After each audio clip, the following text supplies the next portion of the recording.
Yes. What is the favorite book that you've read by another author? My favorite book by another author. I like lots of books, so it's a bit difficult to say. Jane Austen, I think, is a fabulous writer. I could read Jane Austen and have read Jane Austen many times. I'm very fond of Iris Murdoch, who I think is less well known over here. And the top book might well be George Eliot, Mill on the Floss. Anybody know it?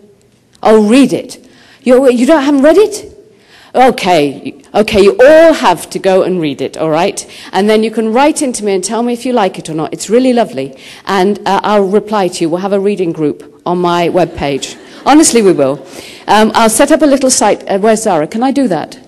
Yeah. So Zara runs my webpage. I don't dare do a thing without her saying. So Zara says we can do it. So we'll set up a little Mill on the Floss reading group website. You're not to get distracted from your studies, but you can write in and tell me what you think of it. It's a great novel. It's very good for you to read. Yes? How long did it take you to research before you actually start writing? It takes me 2 years to produce a book now, and the first year is absolutely non-stop research, and then I start writing. But while I start writing, I'm going on reading. So I'm reading and doing research while I'm completing the book.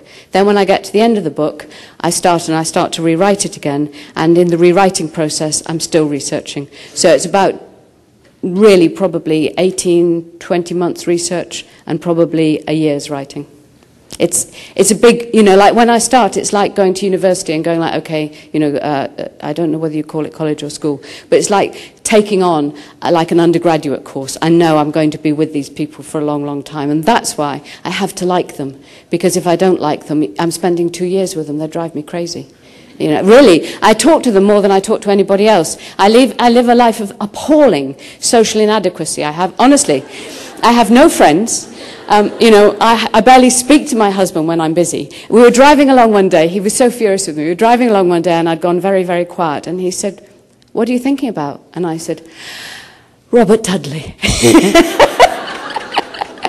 Yes. Do you start with the idea for a plot, or do you begin by researching a certain area and then you get a plot? I used to start with a plot. So all of my novels, up until The Other Berlin Girl, were absolutely, in a sense, novels set in history.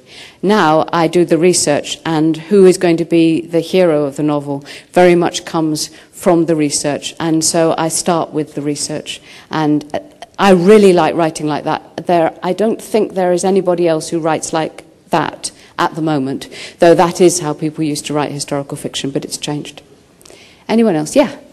How do you keep yourself focused from day to day? Because I know that I myself could not sit down and say, all right, I'm going to write this chapter today. I would get distracted and go watch TV. Okay. There's one I'm full of life lessons. It's because you're so young and lovely. It just makes me feel like a grandmother, I want like a rocking chair, and, I want to tell you what to do. Stop watching television. Just stop doing it. You're wasting your life. It's only your teachers clapping. I know it's not you. And while you're at it, you can cut out a lot of this internet stuff that you're doing that's a complete waste of time, and the texting and all of the Facebook and the, My son says to me, Mum, face space, bebop. So yeah, you are in a generation which is absolutely coated in time-wasting activity, and you have to give it up. Honestly, for your own good, you absolutely have to cut it out. So I don't watch much television at all. That's easy for me because I don't like it. As I say, I have no friends, so that eliminates that. I do hang about. I ride my horse and I walk my dog, and I have some pet ducklings. Oh, I do. They're just growing up now and flying away, but it's really very sweet. I'll have some more next year. So I do have things I'd rather do than write. And I have to tell you, one of the fantastic things about being me is that if there are things I want to do rather than write, I damn well go and do them. Because I've written so many books that I don't have anybody saying to me, you have to do that right now. I can control my own time. So if you give up television, you will control your own time. Think of that as a future life plan. I really advise it, actually. Yes?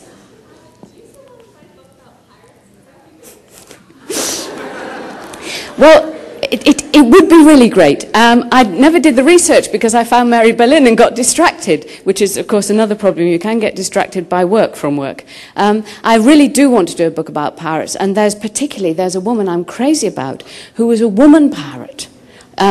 being a pirate off the Tudor coasts of Britain. And then there's a whole load of piracy when people like capture people and enslave them. They capture Irish people and enslave them into England and enslave them to the colonies later on. I mean, there's tons of history that is barely written. What's really, really exciting about it is when you go into the libraries, when you start looking, not like someone who has to, do a grade paper on Elizabeth I, everything you know about Elizabeth I is the same that everybody else knows about Elizabeth I. If you go to the library and go like, but did she write any music? You find yourself going somewhere else altogether. So if I don't do the Tudor Pirate book, you can. There you are. I offer it to you. Yes? My favourite event in history, giving women the vote. Absolutely.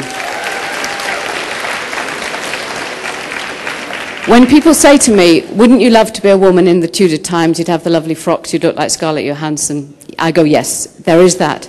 But you should never be a woman. If you get the offer, you should never be a woman before 1960 for the following reasons. 1890 came the Married Women's Property Act. So though you married a man, you could keep your money. That's really important. Before then, everything a woman owned became her husband's on marriage. 1920, women got the vote so they could change the laws, so they would have a chance to make sure their rights were protected. Key moment. Oh, I shouldn't say this in America. Oh, gosh. 1960, contraception. So women didn't... I'm never quite sure in America, because you're much stricter than we are in England. We're dreadful in England. But why it's so important is that before then, women died in childbirth. Childbirth was at that period terribly dangerous. Well, not really dangerous in 1960, but the control of female fertility is an absolute key moment in the liberation of women. So 1920 is your official answer, and 1960 is your secret one. I think I should stop. Yes, I should. Last question, last one. Absolutely last one. You don't... One... Yes, one desperate person, yes. Mm-hmm. You'd like me to say banana. Thank you so much.